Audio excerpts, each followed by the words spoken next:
Imagine this. You wake up one morning, reach for your phone or your laptop, eager to catch up on the latest headlines. Maybe you are expecting to see breaking news, trending stories, or even updates on your favorite topics, all gathered in one place by your trusty news aggregator. But instead, you are met with a stark, impersonal message. Access denied. No headlines, no curated lists, not even a single snippet of news, just a cold digital wall blocking your path. At first, you might assume it's a technical glitch, a temporary hiccup in the vast machinery of the internet. But what if this barrier is not a random error, but rather a symptom of a much deeper conflict? What if, behind that simple message, a silent war is raging over who gets to control the flow of information in our digital age? For over 2 decades, news aggregators like NewsNow have quietly powered the way millions, perhaps even hundreds of millions of people discover and consume news. These platforms are the silent engines driving the information ecosystem. NewsNow alone indexes well over 100,000 news stories every single day, sourced from more than 14,000 carefully vetted publications across the globe. That's a volume of information that would have been unimaginable just a generation ago. With real-time updates and a user-friendly interface, aggregators offer an unparalleled bird's-eye view of what's happening in the world. Everything from urgent breaking news to niche interests, all just a few clicks away. But beneath this surface of convenience and connectivity, a high-stakes struggle has been quietly unfolding. A struggle that now threatens to upend the very way we access news. To understand how we got here, let's rewind to the earliest days of the internet. In the mid to late 1990s, as the web began to blossom, early platforms like Yahoo! News demonstrated the transformative power of curating stories from across the digital landscape. The concept was simple but revolutionary. Bring together news from multiple sources, making it easier for readers to stay informed without visiting dozens of websites. As technology evolved, the introduction of RSS feeds, really simple syndication, made it possible for users to subscribe to content from their favorite sites. Algorithms became more sophisticated, allowing for smarter filtering, sorting, and even personalized recommendations. In this environment, NewsNow emerged as a true pioneer. Launched in the late 1990s, NewsNow adapted rapidly to changing user habits and the ever-shifting demands of publishers. By empowering users to customize their news feeds, tweak privacy settings, and even manage how their data was shared, NewsNow cultivated a deeply loyal following. However, nothing in the world of news comes easily. At the heart of the current crisis lies a fundamental dilemma. How do we balance the incredible convenience and breadth that aggregators provide with the legitimate need for publishers to protect their revenue streams and intellectual property? Over the years, this tension has only intensified. Some major publishers, such as The Times of the United Kingdom, have taken drastic measures, outright banning news aggregators from accessing their content. Their reasoning is clear. If readers can get the gist of articles for free on aggregators, why would they pay for subscriptions? Others have resorted to more technical measures, like geofencing, which blocks access based on your location, or IP blocking, which targets entire ranges of internet addresses. These invisible walls are designed to keep aggregators at bay, maintaining publishers' control over who can see their stories and how. The growing complexity of this ecosystem cannot be overstated. Today, social media behemoths like Facebook and Twitter have muscled their way into the news business, becoming go-to sources for millions, especially among younger generations. According to recent studies, a significant portion of adults in many countries now get at least some of their news from social platforms. Meanwhile, artificial intelligence-driven curators, think Google News and Apple News, have raised the stakes even further. These platforms leverage powerful algorithms to deliver smarter, faster, and more personalized news feeds, learning from every click, like, and share. In this crowded and increasingly competitive field, traditional aggregators face relentless pressure, not just from rivals, but from critics as well. They are accused of spreading misinformation, failing to share advertising revenue with original publishers, and even contributing to the broader economic woes plaguing journalism in the digital era. Emily Bell from Columbia Journalism School, a leading voice in media analysis, captured this paradox perfectly. The economics of news are broken, and aggregation is part of both the problem and the solution. On one hand, aggregators make it possible for readers to discover new voices, emerging publications, and underreported stories, opportunities for greater diversity and democratization of information. On the other hand, critics warn that allowing algorithms and third-party platforms to control the flow of news can create filter bubbles, amplify biases, and even open the door to manipulation and propaganda. Let's dig deeper. Over the past decade, the battle lines have only hardened. More and more publishers are tightening access to their content. Some have introduced soft paywalls, systems that allow users to view a limited number of articles for free before requiring a subscription. Others employ technical countermeasures to block aggregators directly, from advanced bot detection to ever-evolving access restrictions. NewsNow's own proprietary dockside online IDE is in a constant arms race with these defenses, sometimes finding creative ways to adapt, sometimes running into brick walls. The result for users can be bewildering. One day, your favorite newsfeed is open and accessible.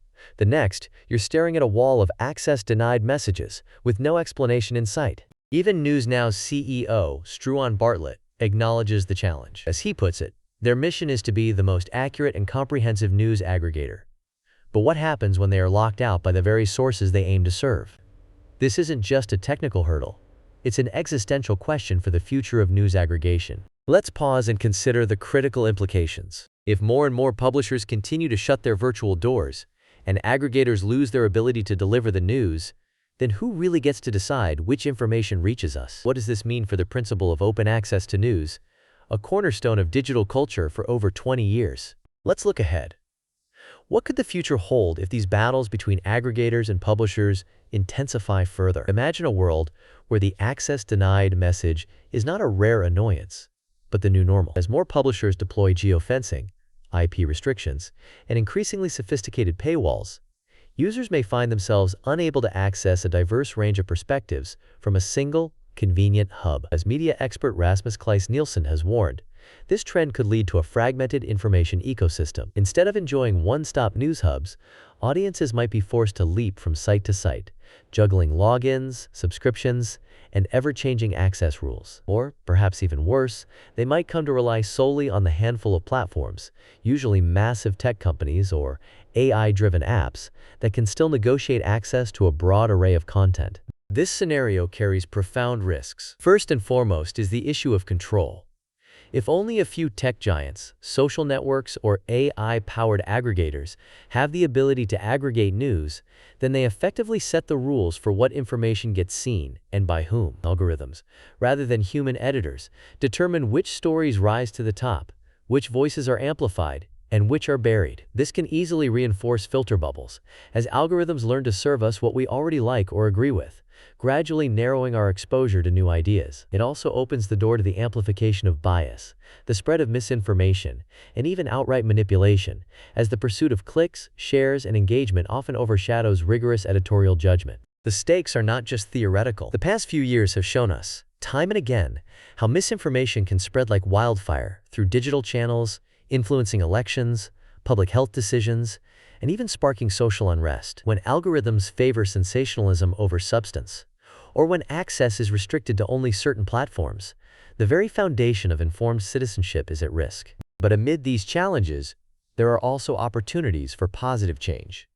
New technologies are emerging that could help reshape the news ecosystem for the better. Artificial intelligence-powered verification tools, for instance, are becoming increasingly sophisticated. Soon, these tools might be able to detect fake news and flag questionable sources in real time, providing readers with instant alerts about the credibility of the information they are consuming. Imagine a future where aggregators not only gather headlines, but also act as guardians of truth, helping to stem the tide of misinformation before it can take hold. Another promising development is the rise of innovative micropayment systems. For years, one of the main frustrations for news consumers has been the prevalence of all-or-nothing subscription models. Many people simply cannot afford or do not want to pay for full access to dozens of news sites. Micropayments offer a potential solution.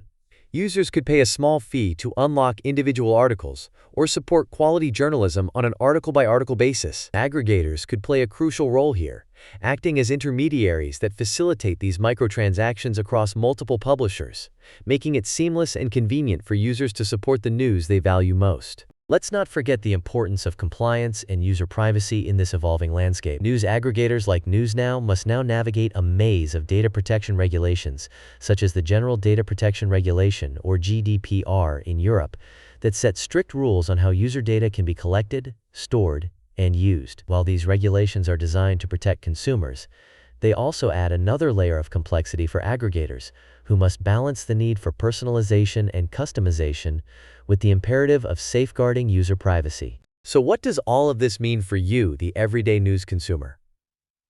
First and foremost, awareness is a form of power. The next time you encounter a blocked story or an access denied message on your favorite aggregator, recognize that it's not just a random glitch. It's a reflection of a deeper struggle over who controls access to information in our digital society. Each blocked story, each missing headline, is the visible tip of an ongoing tug-of-war between publishers, aggregators, and tech giants, all vying for influence over your news diet. When you see a story blocked, or notice that you are being nudged toward a particular narrative, pause and ask yourself, who benefits from this limitation? Who is curating your news experience?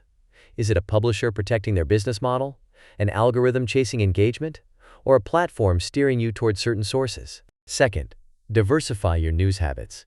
Do not rely solely on a single aggregator or platform. Bookmark a few trusted news outlets directly, especially those with a track record of accuracy and transparency. Experiment with different aggregators, both large and small, and pay close attention to the privacy and personalization features they offer. For example, NewsNow allows users to customize their feeds, select topics of interest, and control how their data is shared, a degree of control that can help you shape your own information experience. Third, stay curious and open to new tools.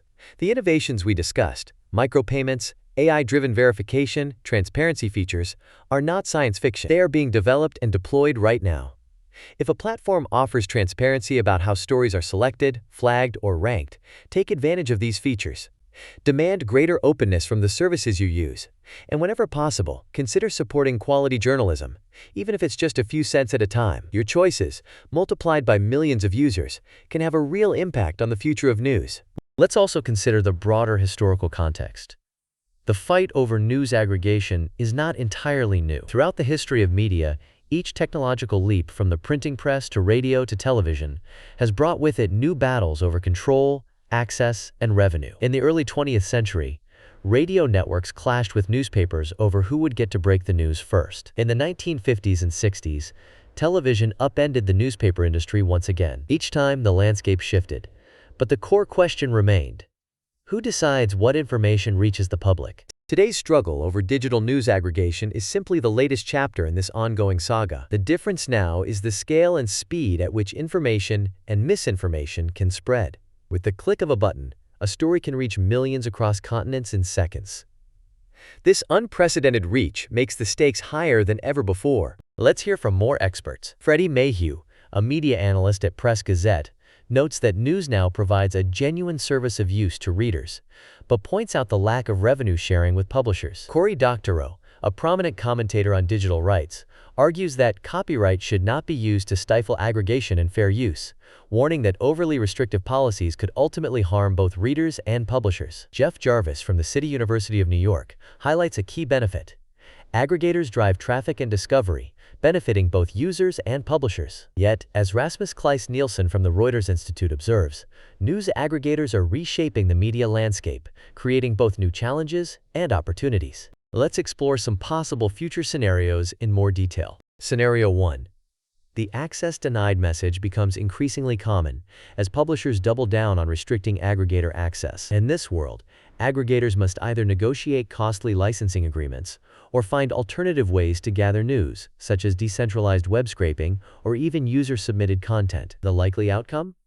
A more fragmented news landscape, where users struggle to keep up with multiple logins, subscriptions, and privacy policies. The sense of a shared, collective information space may erode, replaced by silos and echo chambers. Scenario 2.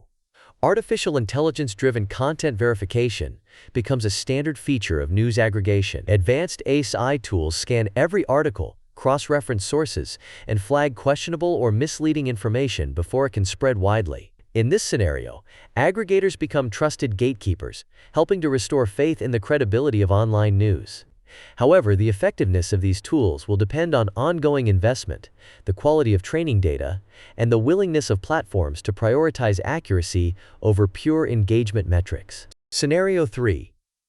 Micropayment systems revolutionize the economics of news.